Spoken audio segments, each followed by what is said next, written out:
जय हिंद साथियों, स्वागत है हमारे यूट्यूब चैनल बहुत सारे। आज के वीडियो में देखेंगे कि मुगल साम्राज्य की वो सच्चाई कहानी जिन्हें आज तक इतिहास में छिपाया जा रहा है। इसके बारे में देखेंगे कि आखिर मुगल साम्राज्य में जोधा अकबर की कहानी में जो कुछ रहस्य छिपी हुई है उनको आज जो है उजागर करेंगे। वीडियो को लास्ट तक बने रहिएगा। अगर आप चैनल पर नए हैं तो चैनल को सब्सक्राइब करिए। सलीमा बेगम और रुकैया बेगम हम उनके बाद जोधा बाई और अनारकली के बारे में कहानी करेंगे। अनारकली के बारे में आज कुछ विशेष चर्चा करेंगे ताकि सबसे पहले ये जानेंगे कि आखिर सलीम और अनारकली के बीच में क्या रिश्ते थे। ये जो सलीम थे ये अकबर के संतान थे और ये अकबर हुआ का था। एक दिन ये घटना हुआ था कि अकबर अपने राज में एक नतनिया बुलाए थे। उसी नतनिया को जो है सलीम जो है अकबर के बेटे ने उन्हें ही पसंद कर ली। उस समय में ऐसा एक प्यार मोहब्बत का एक ऐसा ही माहौल ही हो गया था जिस तरह से जोधा अकबर की एक कहानी आज भी जो है कई इतिहासकार इन पर जो है रिसर्च कर रहे हैं। उसी समय में जो है सलीम जो है एक अपनी दरबार में जो नचनिया आई थी उसी नचनिया से ही उन्होंने प्रेम कर लिए थे। अकबर ने सलीम के शादी में अकबर ने क्या किए थे कि सलीम के साथ के शादी जो है अजमेर के राजा जो है भगवान दास की बेटी से करवा देती थी। भगवान दास की बेटी की नाम जो है मानबाई नाम थी। उनसे जो है अकबर ने सलीम की शादी करवा दी जाती है। हालांकि अपने ही पिता अकबर कुछ दिनों बाद जो है उन्होंने अपने ही पिता अकबर के दरबार में एक जो बोले हम नचनिया आते हैं और उनसे जो है अनारकली भी चाहती है कि मेरा शादी जो है सलीम के साथ हो। दोनों जो है पूरा अपने आप को एक दूसरे से जो है रिलेशन भी कर लेते हैं। ऐसा कहा था कि कई दिनों तक दोनों जो है वो अपने साथ में ही जिंदगी जिए भी थे। हालांकि ये अनारकली की मौत जो है 1599 ईस्वी में हो जाती है। अनारकली की मौत सलीम की जो पत्नी थी उनकी मौत जो है 1599 ईस्वी में हो जाती है। जो 1615 ईस्वी से जनवरी को 1615 जनवरी जब उनकी मौत होती है 1599 ईस्वी में तो उनका मकबरा जो है अनारकली का उस मकबरा पर उनका एक तो जन्म तिथि लिखा हुआ है। उनके बाद जो है 1599 भी लिखा हुआ है और 1615 ईस्वी भी लिखा हुआ क्योंकि उनका मृत्यु और जन्म 1615 ईस्वी है वो उस दिन जो है वो मकबरा बन के तैयार हुआ था। इसीलिए वहाँ पर जो है 1615 ईस्वी लिखा हुआ है। रुकैया बेगम, अब चलिए जानते हैं कि रुकैया बेगम क्या है। अकबर की जो एक राज दरबार की एक प्रमुख रानियों में से एक रानी थी रुकैया बेगम। रुकैया बेगम के बारे में कहा था कि पूरे राज दरबार में जो है एक प्रमुख रानियां इसलिए की सारी राज दरबार की सारी कार्यभार को जो है रुकैया बेगम ही संभालती है। रुकैया बेगम है कौन? रुकैया बेगम और अकबर ये दोनों जो है बचपन में एक साथ ही खेलते थे रहते थे। रुकैया बेगम अकबर के चचेरी बहन अकबर के चाचा की ही बेटी है। उनके बाद हुआ क्या कि अकबर और रुकैया बेगम एक साथ रहते थे। उस समय में ऐसा हुआ था कि अकबर का एक ऐसी माइनॉरिटी थी कि अपने ही राज क्षेत्र को विस्तार करने के लिए अपने राज क्षेत्र को अधिक से अधिक विस्तार करने के लिए वो रिश्ता को ही आगे करते थे। तो रुकैया बेगम से अकबर ने शादी कर ली और अकबर की दूसरी पत्नी जो है रुकैया बेगम हो जाती है। और उसके बाद जो है अकबर धीरे धीरे अकबर की चचेरी बहन रुकैया बेगम अकबर के साथ रहने लगते हैं। धीरे धीरे रुकैया बेगम जो है पूरी राज दरबार को अपना जो है एक प्रमुख रानियां बन जाती हैं। उनसे वो ये हुआ कि अकबर को जो है उनसे कोई संतान नहीं हुई।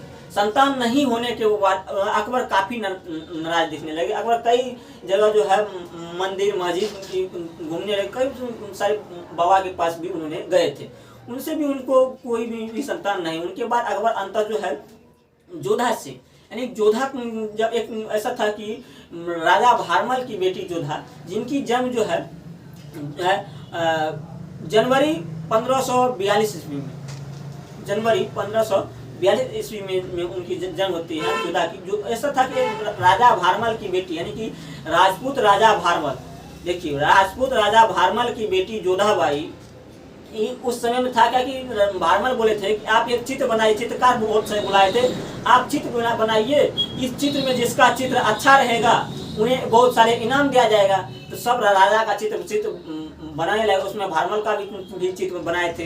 तो उसमें से उनकी बेटी भी थी, वो चित्रकार को वो जब उनके चित्र बनाए थे, अकबर के चित्र बनाए थे, तो उन्हें जो है काफ़ी सारे अट्रैक्शन हो गए उनकी बेटी को। वहीं से जो है ऐसा कहा था कि उनकी बेटी से वो चित्र से ही प्रेम करने लगे। कई लेखककार का मानना भी है कि नहीं, ये जो भारमल और अकबर की जो ये रिश्ता है, यानी कि जोधाबाई और अकबर की जो ये शादी हुई थी, तो ये एक राजनीतिक साजिश थी। इसीलिए कि भारमल भी चाहते थे कि एक अच्छे राज परिवार में उसकी बेटी जाए, लेकिन ऐसा कई इतिहासकार ये मानना रहता कि ये नहीं, ये एक प्रेम कहानी थी।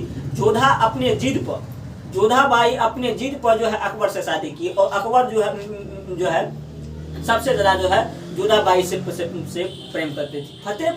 फतेहपुर अकबर के कब्र के साथ जब जोधाबाई की जब मृत्यु होती है 19 मई 1627 ईस्वी में। हालांकि देखिए इसकी मृत्यु का कारण कई कारण बताते हैं। कई इतिहासकार का मानना है कि जोधाबाई का मृत्यु की कोई सच्चाई नहीं है, लेकिन जोधाबाई की मृत्यु ये है कि अकबर के जो बेटे थे, यानी जोधाबाई के जो बेटे थे, यानी कि पूरी अकबर राज में जोधाबाई ही एक ऐसी रानी बनी जो अकबर के वंश को आगे तक ले गई। तो जहांगीर थे अकबर, देखिए अकबर और जोधाबाई की जो संतान थी वो जहांगीर थी। जोधाबाई एक हिंदू यानी राजा भारमल की बेटी थी, जिनकी शादी अकबर से हो जाती है। और अकबर कभी भी जोधाबाई को ये नहीं बोले थे कि तुम धर्म जो है परिवर्तन कर लो। उन्हें अपने धर्म को मानने के लिए उनके अनुसार जो है मंदिर भी बना दिए थे, और जोधा उसमें पूजा भी करती थी।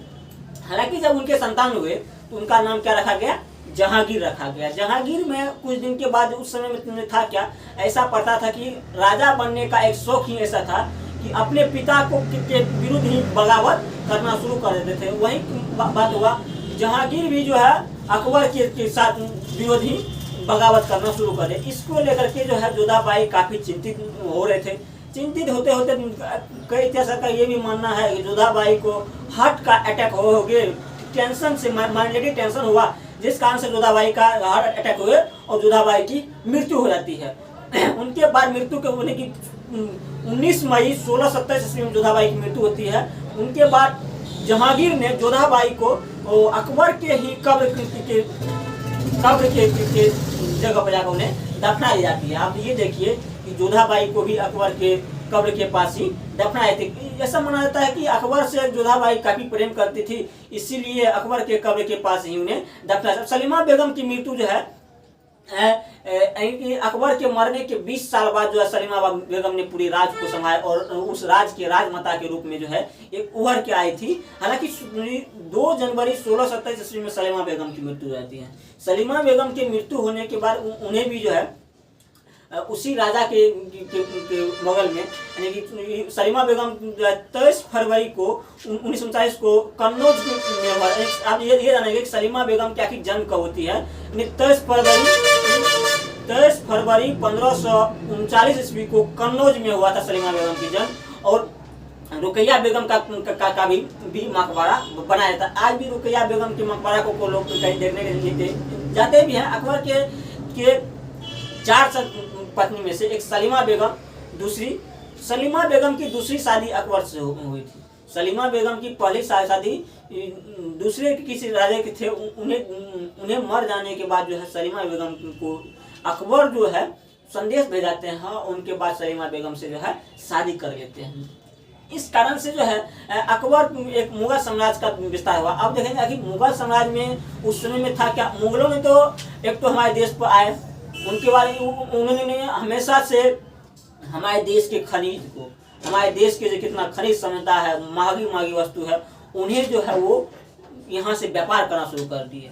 धीरे धीरे हमारे देश की खनिज को उन्होंने बेचना शुरू कर दिए। इसी कारण से मुगल साम्राज्य में कई सारे कमियां आज भी देखने को मिलते हैं। हालांकि आज भी कई लोग मुगल साम्राज्य को जो है एक काल्पनिक घटना बताते हैं, लेकिन ऐसा हुआ कि मुगलों ने हमें इतना ही लूटा कि उनका क्या कहा जाए। तो इस तरह से जो है अकबर और जोधा की प्रेम कहानी चली थी। आपकी क्या राय है कमेंट में जरूर बताइए। आज के लिए इतना ही। जय हिंद, जय भारत।